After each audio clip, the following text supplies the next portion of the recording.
Welcome back into the GSMC Sports Podcast as we continue to give you updates on the MLB trade deadline.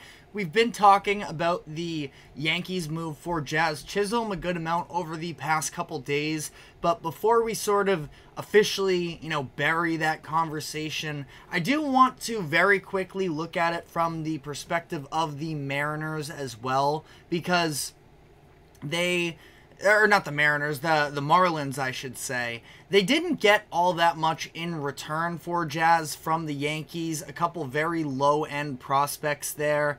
And Jazz marks the latest of a number of very impactful players that the Marlins have sent out over the course of the past decade or so. Where since 2017, some names that they have moved on from via trade: Giancarlo Stanton, Marcell Ozuna, Christian Yelich, Zach Gallen, JT Realmuto, Pablo Lopez, Luis Arias, and now Jazz. And the only real, true, significant piece that they have gotten out of those deals was Sandy Alcantara, who at least, current contributor as well for the team. And I know Sandy's been injured, but, he is a Cy Young caliber pitcher when healthy. So outside of that, though, those are all all-star names that I just listed, and we haven't seen the Marlins get anything significant of return out of that. Now, I do also want to at least note that Luis Arias was a part of that Pablo Lopez deal, and the Marlins ended up making the playoffs last year in large part because Arias was as impactful as he was. So that's maybe not 100% fair to include him in that grouping, and then they moved on from him in this past May. So got a few prospects out of that. It's still definitely to be determined on whether anybody from that deal ends up becoming a real player for them. So it's a slow developing process here, but can't feel great about what the Marlins have done up to this point. Now, don't want to bury them right now, but something that I did want to at least hit on. But one of the moves that I'm definitely more excited on is the fact that the Braves acquired Jorge Soler last night. Right now, across the MLB, I would say it feels like there is probably a clear top two when everyone is healthy, and that is the Dodgers and the Phillies, and then it's sort of everybody else from there. The Yankees are at least sniffing that realm. They are third in terms of World Series odds, according to FanDuel. But the Atlanta Braves, obviously, after having a couple scorching hot regular seasons, winning the World Series in 2021, felt like they should have been set up to be a potential dynasty. And instead, this year has definitely been, I would say, underwhelming to some degree. Now, by no means are the Braves in a bad position necessarily. They are still, they are, to some degree unlucky in the fact that they are in the same division as the Phillies, so they don't necessarily get that same type of leeway as maybe some of these teams in the Central, but still 56-49 is not where the Braves likely anticipated themselves being at headed into the season, and the loss of Ronald Acuna Jr.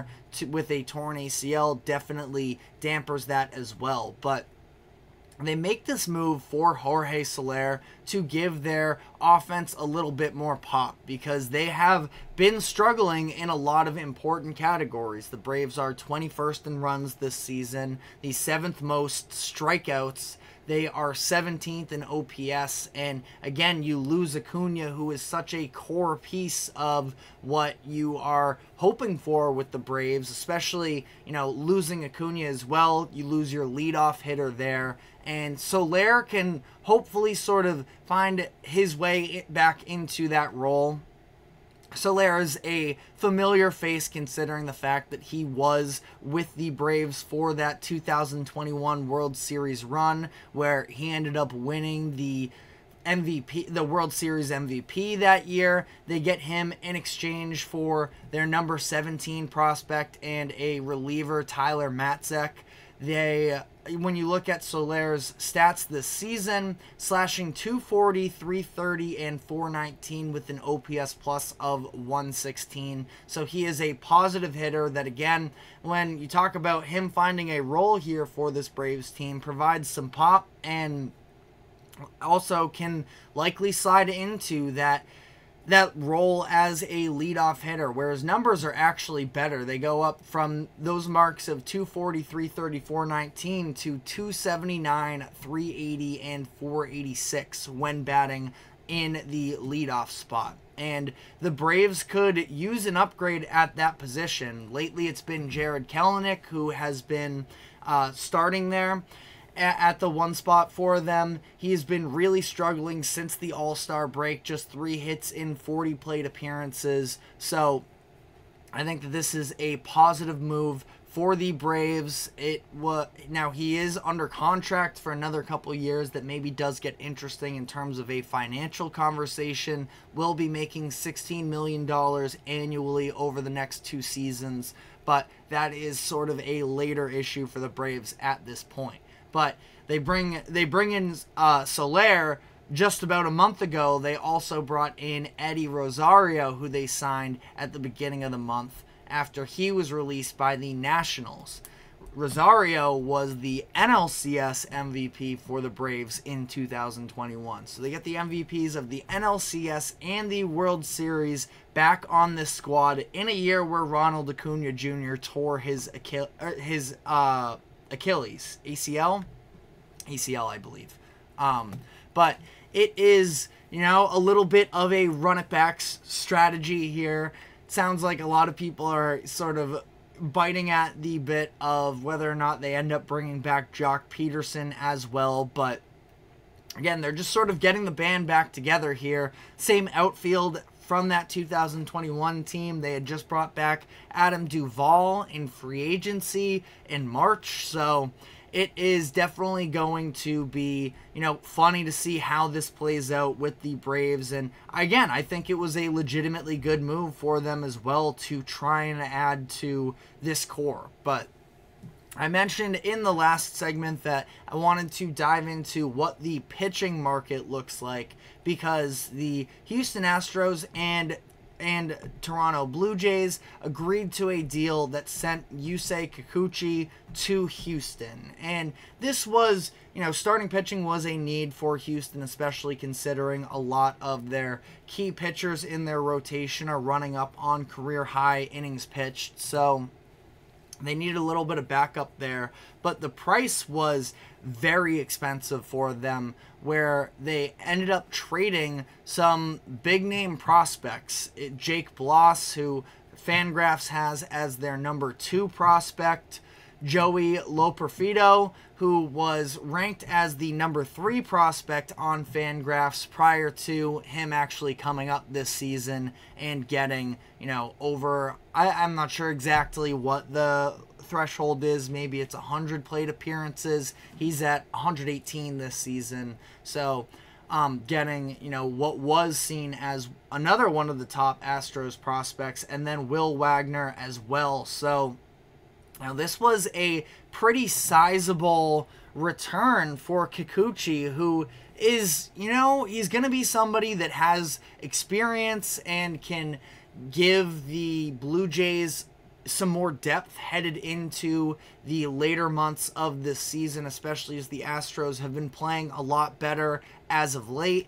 And I do feel like I typically trust the Astros in terms of their development of a lot of these young players, in terms of knowing who is viable to send out or not. But very interesting decision to go and get a player in Kikuchi who is currently rocking a 4.75 ERA over the course of 22 starts. Now, FIP is 3.65, so there is somewhat of a significant, differential discrepancy, you could say, between ERA and FIP, that he has been unlucky. But even still, cleaning house a little bit to make this type of a move is definitely a risky decision to some degree. And I do think that that is going to have a ripple effect on how other franchises are going to operate in terms of holding on to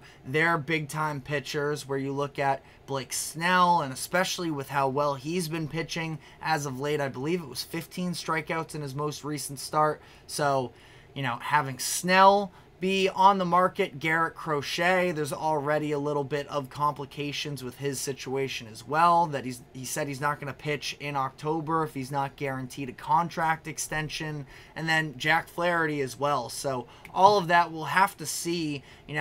This might be a point where it gets gummed up a little bit because the market is just so high. At least it's been established that way up to this point. But just want to run through a couple other teams here, specifically looking at the Seattle Mariners. They add a couple much-needed bats. We talked about Randy Arozarena and that trade that took place. We talked about that yesterday. He's been off to a very nice start in Seattle. Small sample size, obviously, but in 3 games, he has 5 hits, 4 runs, and he hit his first home run with the team last night in their game against the Red Sox. When you look at his numbers, they look down, but it was just a really tough 2-month stretch for him during April and May that bring down his overall numbers. He hit just 144 across those 2 months, but since then he's slashing 296, 406, and 528. So definitely have to feel better about that. He becomes their best bat on that offense, and they did so at a pretty reasonable price overall. So I feel good about that move for the Mariners. And just yesterday, they traded for Justin Turner as well, bringing in the veteran, just trying to bolster that offense as much as possible, because we have seen the struggles that they have been going through as of late. But last team here, again, a lot more moves that we have to get to, but we only have so much time. We'll come back tomorrow with a more, in-depth recap of everything that went on. But the Mets have made a couple moves, adding Jesse Winker and Ryan Stanek, and I like the moves there. You look at the transformation for what's taken place for the Mets over the past couple months. I think I saw that on Sports Center earlier that they have the best record since June, and they looked like a team that was getting ready to sell, but instead now they are back, and you see that the front office is willing to invest into this core a little bit so that it doesn't fall flat, doesn't feel like a gut punch for that clubhouse, and that they are going to try and continue building on their recent success. But let me know which deals you guys are biggest fans of up to this point. But we are going to be taking our next break here, and when we come back on the other side, we will be diving into the Olympic basketball game that just wrapped up about an hour or so ago, where Team France escaped by the skin of their teeth against Team Japan for what would have been a massive upset. There were some controversial plays that took place along the way in that game, so we'll be breaking all of that down. But first, a quick break. Don't go anywhere. We will be right back.